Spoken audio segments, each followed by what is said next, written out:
Okay, engineers, let's do one example from the homework. I don't remember which is the number of this problem in the homework, but let's solve it.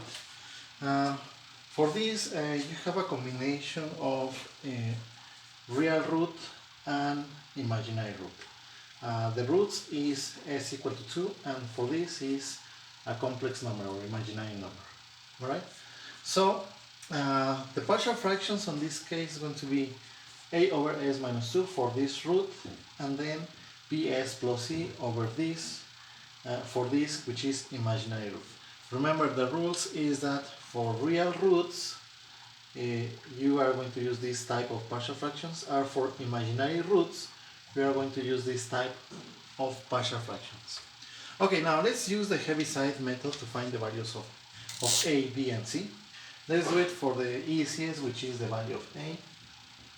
To find the value of a, what you are going to do is to consider this fraction, but without the s minus 2, which is the number of this. So it's going to be 3s plus 2 divided by s squared plus 2s plus 5 only, and then you replace the value of the root, s equal to 2. Okay, so if you do so, then replace the value.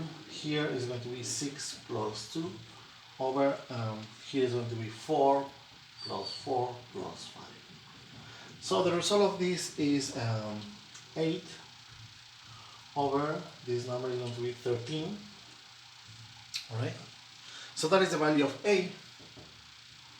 So you have found the value of a, this partial fraction.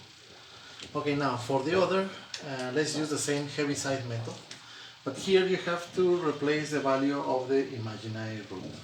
So be careful on this, because you are going to deal with complex operations. So bs plus c is going to be equal to, is going to be 3s plus 2, and for that you are going to eliminate this part of the fraction, which corresponds to this. So the only thing left is s minus 2, and then you are going to make the replacement in s equal to minus 1 plus 2i. You can choose either 1 plus or minus, it's the same, it doesn't change the results. Okay, let's do the replacement. So what you are going to have here is b times minus 1 plus 2i plus the constant. That's on the left side. On the right side you will have minus 1 plus 2i plus 2. 3 times the complex number, the imaginary root, and then minus 1 plus 2i, and then minus 2. Okay. On the left side, let's separate the real part and the imaginary part. So the real part is going to be c minus b, for this, c minus b, and then plus 2bi. So this is the real, and this is the imaginary part. On the right, what you have is minus 3 plus 2 is going to be minus 1 plus 6i, because this 3 multiplies also this, and then in the denominator you are going to have minus 1 and minus 2, minus 3 plus 2i. Okay, so what we have to do is to make equal this complex number equal to this complex number, but here is in a fraction. So what we have to do is to eliminate the fraction. The way to eliminate the fraction is by making the multiplication times the conjugate. The conjugate of what? Of the denominator. Minus 3 minus 2i. If you do the division, you have to do the multiplication to compensate. Minus 3 minus 2i. Okay? The conjugate is just opposite of this sign. Okay, so let's do the multiplication. And here is where you have to be very careful, because you are going to deal with multiplication of complex numbers. Okay, so let's do it.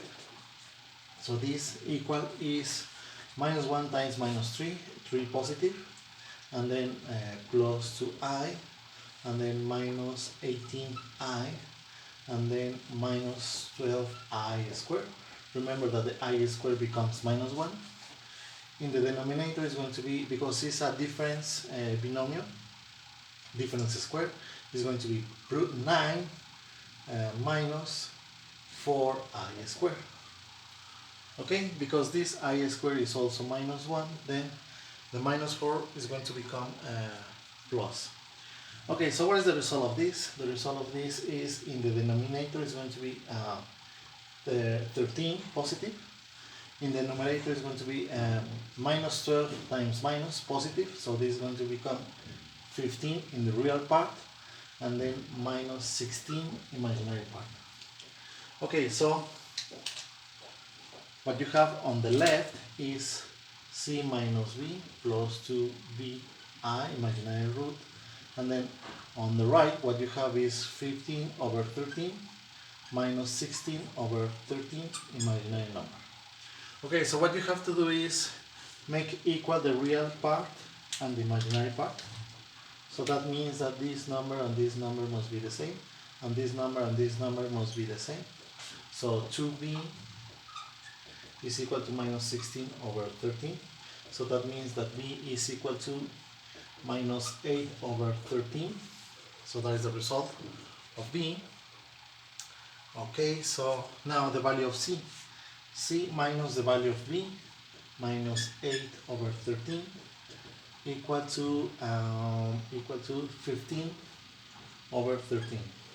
Alright? Okay, so what is the value of c? This becomes positive, but to the other side is going to be negative.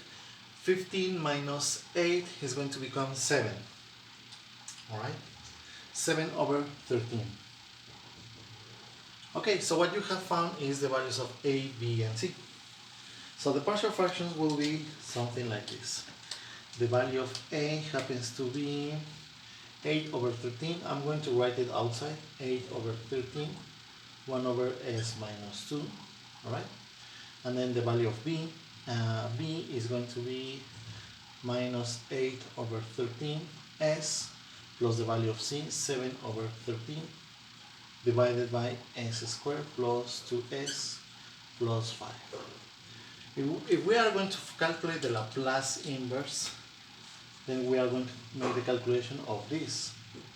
Instead of making the Laplace inverse of this, we are going to do the Laplace inverse of this.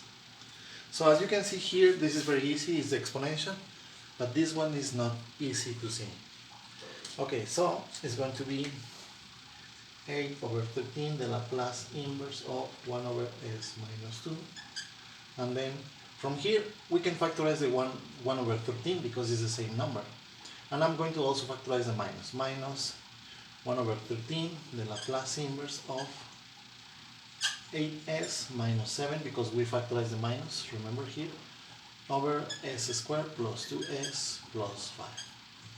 Now, this fraction we have already solved it in the previous video, where we complete the binomial and then we apply the formulas of the exponential times the sine and the cosine. So we have already solved this, so just replace the result.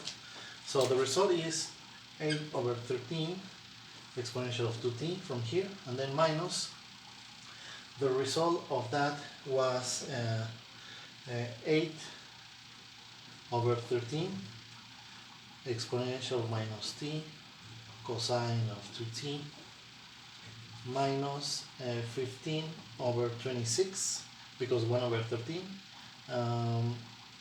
exponential of minus t sine of 2t. Now, how do I get from here to here? Just check the previous video where we solved this Laplace inverse. Alright, so this is the way to solve this kind of partial fractions, where you have real and imaginary, and this imaginary root is a complex like this, and you have to apply to complete the binomial and so on. Okay, engineers, next video we are going to solve a differential equation. Alright, and see you in the next one.